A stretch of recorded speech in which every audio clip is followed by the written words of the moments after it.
क्या आपने किसी हिंदू मंदिर को चलाने वाले ट्रस्ट में किसी मुस्लिम, सिख या ईसाई सदस्य को देखा है?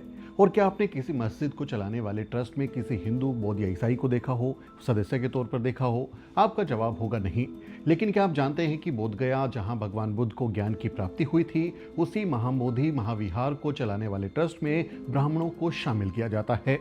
साल 1949 से ही बाकायदा कानून बनाकर ब्राह्मणों को जन्म के आधार पर बोध गया टेम्पल मैनेजमेंट कमेटी में सदस्य बनाया जाता है। जमीन तथागत बुद्ध की, विहार बौद्धों का, लेकिन मैनेजमेंट ब्राह्मण करते हैं। बौद्धों का आरोप है कि ब्राह्मण सदस्य बोध गया टेम्पल को हिंदू मंदिर बताते हैं और कभी इसे विष्णु मंदिर कह देते हैं तो कभी शिव मंदिर। आरोप तो ये भी है कि बोध गया टेम्पल में ब्राह्मणवादी तरीके से मंदिर को कब्जा करने की साजिश की जाती है। इसी मसले को लेकर बोध गया मंदिर के बाहर पिछले 10 दिन से बौद्ध भंते आमरण अनशन पर बैठे हुए हैं। बौद्ध धर्म के अनुयायियों की मांग है कि बोध गया महाविहार को बौद्धों को सौंपा जाए और टेम्पल मैनेजमेंट में ब्राह्मणों को सदस्य के तौर पर नियुक्त करने वाले बोध गया टेम्पल एक्ट 1949 को निरस्त किया जाए। अन्याय है बुद्धिस्ट लोगों के साथ में कि जहां बुद्ध भगवान ज्ञान प्राप्त हुआ वो स्थानीय बुद्धिस्ट के हाथ में नहीं है। तो बुद्धिस्ट का दान आता है, बौद्ध लोग परप मेहनत से एक रुपया आके दान देता है। काय के लिए देता है? कि यहाँ से बुद्ध धर्म का प्रचार हो, यहाँ से बुद्ध धर्म का किताबें लोगों को जाए, बुद्ध का उपदेश फैले। यहाँ कोई आ गया तो उसको खाना मिले, कोई 2-4 लामा गुरु आ गया तो उसको खाना मिले। ये कमेटी किसी को खाना भी नहीं देती, अगर हम जाए तो हमको भी खाना नहीं मिलेगा वहाँ। बौद्ध भंते पिछले 10 दिन से आमरण अनशन पर बैठे हैं। उनकी तबीयत लगातार बिगड़ती जा रही है, लेकिन सरकार ने अभी तक उनकी कोई सुध नहीं ली। अगर आप इस बारे में गूगल पर कोई खबर सर्च करेंगे तो आपको इस बारे में कोई खबर भी आपको नहीं मिलेगी। मीडिया ने इस मामले को पूरी तरह से इग्नोर कर दिया है। कई बहुजन यूट्यूबर इस मामले में लगातार रिपोर्टिंग कर रहे हैं और यही यूट्यूबर देश दुनिया तक इस आंदोलन की खबरें पहुंचाने का एकमात्र जरिया बने हुए हैं, जिसके बाद देश भर से बौद्धों के इस आंदोलन को समर्थन मिल रहा है। देश के अलग अलग हिस्सों से बुद्धिज्म को मानने वाले लोग अब बोध गया पहुंचने लगे हैं और बोध गया टेम्पल एक्ट 1949 को रद्द करने की मांग कर रहे हैं और महाबोधि महाविहार को बौद्धों को पूरी तरह से सौंपने की मांग कर रहे हैं। आंदोलनकारियों की प्रमुख मांग यही है कि महाबोधि महाविहार मैनेजमेंट कमेटी से ब्राह्मणों को हटाया जाए। इसके लिए महाबोधि टेम्पल एक्ट को निरस्त कर नए सिरे से कानून बनाकर बौद्धों को इसे हवाले कर दिया जाए। दरअसल महाबोधि महाविहार एक्ट 1949 के क्लोज 2 में मंदिर भूमि और महंत शब्दों का इस्तेमाल किया गया है। क्लोज 3 में ब्राह्मण महंत को जन्म के आधार पर ट्रस्ट का सदस्य नियुक्त किए जाने की व्यवस्था है। क्लोज 10(4) में लिखा है कि मंदिर में पूजा अर्चना और मंदिर भूमि में पिंडदान का समुचित निष्पादन होगा। क्लोज 11 में लिखा है कि हिंदुओं और बौद्धों की पूजा अर्चना या पिंडदान के लिए मंदिर भूमि में जाने की छूट होगी। क्लोज 12 में भी लिखा है कि अगर हिंदू और बौद्धों के बीच में कोई विवाद होता है तो राज्य सरकार अंतिम निर्णय लेगी। अब यही एक्ट विवाद की वजह बन गया है। महाबोधि महाविहार के सारी विवाद की जड़ ये अधिनियम है 1949, क्योंकि ये अधिनियम ही विवाद पैदा कर रहा है। विधर्मी ब्राह्मणों को वांशिक आधार पर पुरोहित ब्राह्मण को इसका अधिकारी बनाना, यह अधिनियम इसलिए बौद्ध धर्म विरोधी है, संविधान विरोधी है। बुद्धिस्टों के मूल वैश्विक धरोहर पर कब्जा कराने का जो षड्यंत्र ब्राह्मणों के द्वारा किया गया इस अधिनियम के जरिए से, इसको समूल खारिज करने के लिए आंदोलन चल रहा है। और इस अधिनियम में पिंडदान, पूजा अर्चना, कल ये अभी भी यहाँ होर्डिंग लगा हुआ है उसके ऊपर लिखा हुआ है कि रामनाथ कोविंद महाबोधि महाविहार में पूजा अर्चना करने आएंगे। अब इस अधिनियम में जो पूजा अर्चना शब्द है ये तो ब्राह्मणवाद को प्रमोट करने के लिए शब्द इस्तेमाल किया गया है।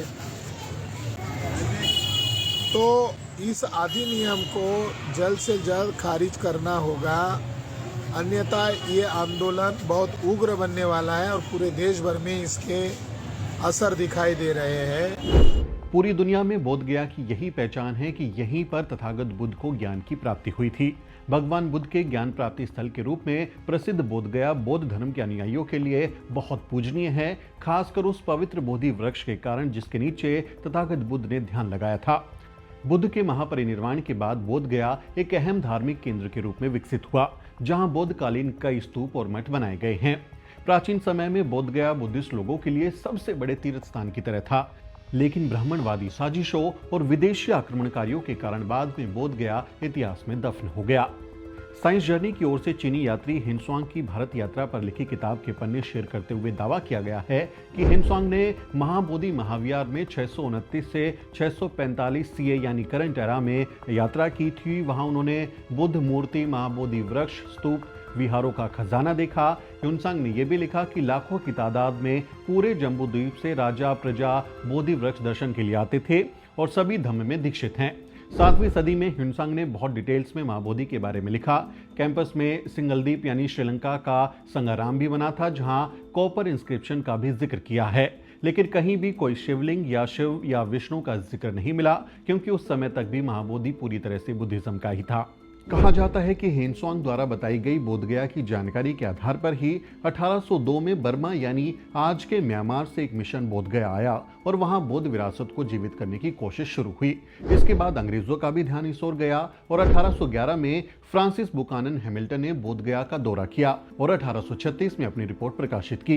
ब्रिटिश आर्मी के engineer major general sir Alexander Cunningham ने 1861 में पहली बार बोधगया का दौरा किया और खुदाई की सिफारिश की। 1863 में मेजर मीड ने यहां खुदाई की। 1871 में कनिंघम ने दोबारा बोधगया का दौरा किया और इस पर एक विस्तृत रिपोर्ट भी प्रकाशित की। अलेक्जेंडर कनिंघम ने 1892 में अपनी प्रकाशित किताब Mahabodhi the great Buddhist temple में महाबोधि विहार को बौद्ध विरासत बताया है।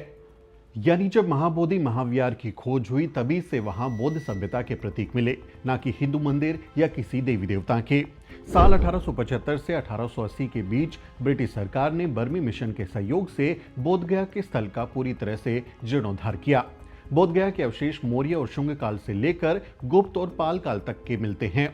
इसी जगह का प्रमुख आकर्षण महाबोधि मंदिर का ऊंचा शिखर है, जो बोधि वृक्ष के सामने बना हुआ है। इसी बोधि वृक्ष के नीचे बैठकर तथागत बुद्ध को ज्ञान की प्राप्ति हुई थी और फिर भारत से निकला बौद्ध धर्म पूरी दुनिया में फैल गया। आज दुनिया भर के बौद्धों के लिए बोधगया सबसे बड़ा तीर्थ है। पूरी दुनिया के बौद्ध यहाँ तथागत बुद्ध की विरासत से जुड़ने के लिए आते हैं, उनको समझने के लिए आते हैं। लेकिन ये हैरानी की बात है कि मंदिर की देखभाल करने वाली कमेटी में ब्राह्मणों को शामिल किया जाता है और आरोप है कि वो लगातार बोधगया महाविहार के ब्राह्मणीकरण करने में लगे हुए हैं। आरोप तो ये भी है कि महाबोधि महाविहार के मुख्य स्थान और उसके आसपास कई छोटे बड़े हिंदू मंदिर बना दिए गए हैं। कहीं पर हिंदू देवी देवताओं की मूर्तियां रख दी गई हैं, तो कहीं शिवलिंग रख दिया गया है और अब ये दावा मुख्य स्थान पर भी ठोका जाने लगा है। तो ये मंदिर खड़ा होने से अब वो विवाद जो है महाबोधि महाविहार के मुख्य टेम्पल के अंदर तक पहुंच रहा है। ब्राह्मण थोड़ी जगह हड़पता है और धीरे धीरे पैर फैलाने लगता है। अब वो ब्राह्मणवादी लोग अंदर घुस चुके हैं। 40 उनके अंदर कर्मचारी है, उसमें से एक दुबे ब्राह्मण, एक जो बिल्डिंग है, छोटा बिल्डिंग है लेफ्ट साइड में मुख्य टेम्पल के जस्ट सामने है, वहाँ बुद्ध की 5 प्रतिमाओं को अब वो पांडव कहने लगे हैं और उसका खुले तौर पर वो प्रचार कर रहे हैं और बीटीएमसी उनको रोक नहीं लगा रही है, क्योंकि बीटीएमसी के लोग ये प्रचार कर रहे हैं। डॉक्टर विलास खरात जिन बौद्ध मूर्तियों को 5 पांडव बताने का जिक्र कर रहे हैं, उसका ये वीडियो देखकर आपको अंदाजा हो जाएगा कि कैसे भगवान बुद्ध को और उनकी भूमि को ब्राह्मणवाद ने जकड़ लिया है। पंडित जी, सॉरी, ये जगह कौन सी है? ये 5 पांडवों की जगह है। हाँ जी, ये पांडवों की जगह है। पांडवों से मतलब कैसे जुड़ी हुई है बुद्ध से? ये यहाँ पिंड दान करने आए थे पांडव, जो महाभारत में जो मारे हाँ, गए हाँ, थे ना, हाँ, पिंड दान करने आए थे। हाँ, उन्हीं के लिए पिंड दान करने आए थे गया में। अच्छा, ओके। ते 5 पांडव, हाँ, ये माता द्रौपदी है, हाँ जी, ये माता कुंती है, हाँ जी, ये नकुल है, ये सहदेव है, ये बीच में धर्मराज युधिष्ठिर है, ये भीमसेन है, ये अर्जुन जी है, अर्जुन जी का पुत्र अभिमन्यु है, ऊपर कृष्ण भगवान। अच्छा।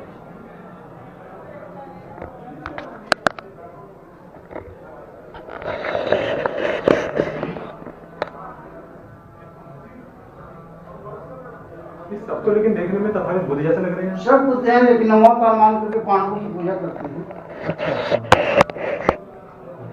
तो मतलब बुद्ध विहार के अंदर एक कहें तो हिंदू धर्म का भी मंदिर कह सकते हैं। यहाँ शंकर जी का मंदिर है, बराबर में बड़ा मंदिर में भी शंकर जी का है, देखिए घाट के नीचे। अभी हम जाएंगे आगे, यहाँ रुके हैं। जाके देखिए, वहाँ भी शिवलिंग है, वो बख्तियार खिलजी में उसको भी कट कर दिया। जी जी। अब आप समझ गए होंगे कि कैसे भगवान बुद्ध को कभी विष्णु का अवतार तो कभी पांडव घोषित कर दिया जाता है। पिछले दिनों हमने एमपी के सांची स्तूप से भी ऐसी ही एक ग्राउंड रिपोर्ट दिखाई थी, जहां सांची स्तूप के पास ही मंदिर बनाकर उसे पांडव गुफा का नाम दे दिया गया। और जस्ट इसके बगल में आप देखेंगे, इन पत्थरों से आप नीचे, जब मैं आपको लेके चलूंगा, अभी मैं आपको दिखाऊंगा पूरा, कहा जा रहा है कि यहाँ दावा है, लोगों ने मुझे बताया यहाँ पे, कि ये पांडव गुफा है। नीचे एक छोटा गुफानुमा चीज़ है, उसको बोलते हैं पांडव गुफा है। पांडव आए थे, उन्होंने पूजा की थी, मंदिर बनाया है।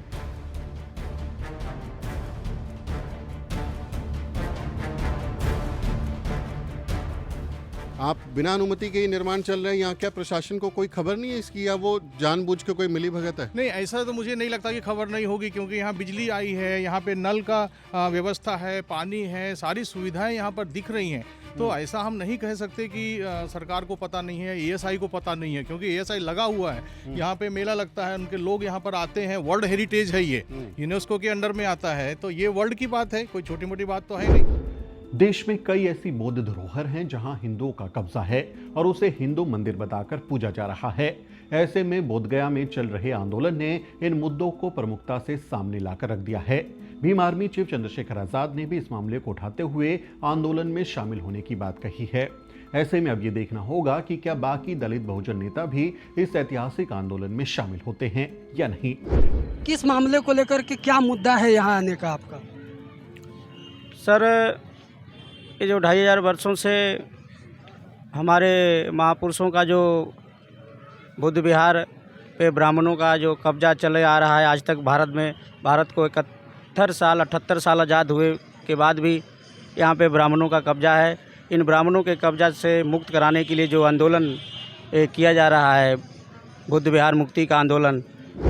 प्रधानमंत्री नरेंद्र मोदी भी दुनिया के सामने अक्सर कहते हैं कि वो बुद्ध की धरती से आए हैं। ऐसे में उनकी जिम्मेदारी बनती है कि वो बौद्धों के सबसे प्राचीन और महत्वपूर्ण तीर्थ स्थान को बौद्धों को सौंप दे। बिहार और केंद्र सरकार को आमरण अनशन पर बैठे बौद्ध भक्तों की सुध लेनी चाहिए और उनके स्वास्थ्य का ख्याल रखते हुए इस मामले का तुरंत कोई पक्का हल निकालना चाहिए। लेकिन क्या हिंदुत्व की राजनीति करने वाली सरकार बौद्धों की भावनाओं की कद्र करेगी? इस मामले में आपका क्या कहना है, कमेंट करके जरूर बताएं। आप इस रिपोर्ट को शेयर करें ताकि बाकी लोगों को भी इस बारे में पता चल सके। आपसे अपील है, चैनल को सब्सक्राइब करना ना भूलें। वीडियो के अंत में आपसे एक छोटी सी अपील। साथियों, अगर आपको द न्यूज़ वीक का काम पसंद है और आप चाहते हैं कि हम यूं ही अम्बेडकरवादी पत्रकारिता करते रहें, तो हमारी आर्थिक मदद जरूर करें। आप अपनी स्क्रीन पर दिखाई दे रहे इस QR कोड को स्कैन करें और न्यूज़ वीक फाउंडेशन के खाते में अपनी दान की राशि भेजें। QR कोड के अलावा आप UPI के जरिए भी मदद कर सकते हैं। आप हमारी UPI ID newsweek@YesBank पर भी मदद भेज सकते हैं। इसके अलावा आप हमारे अकाउंट में भी मदद भेज सकते हैं। खाते का नाम है news week foundation, account number है 02358800000640। IFSC कोड है YesB000235। बैंक का नाम यस बैंक है और ब्रांच है नेहरू पैलेस, दिल्ली। आप डोनेशन के एवज में इनकम टैक्स में भी छूट पा सकते हैं। डोनेशन की रसीद पाने के लिए ट्रांजैक्शन का स्क्रीनशॉट हमें भेजें। टाइप करें डोनेशन स्पेस आपका नाम और हमें 8595794224 पर व्हाट्सएप करें।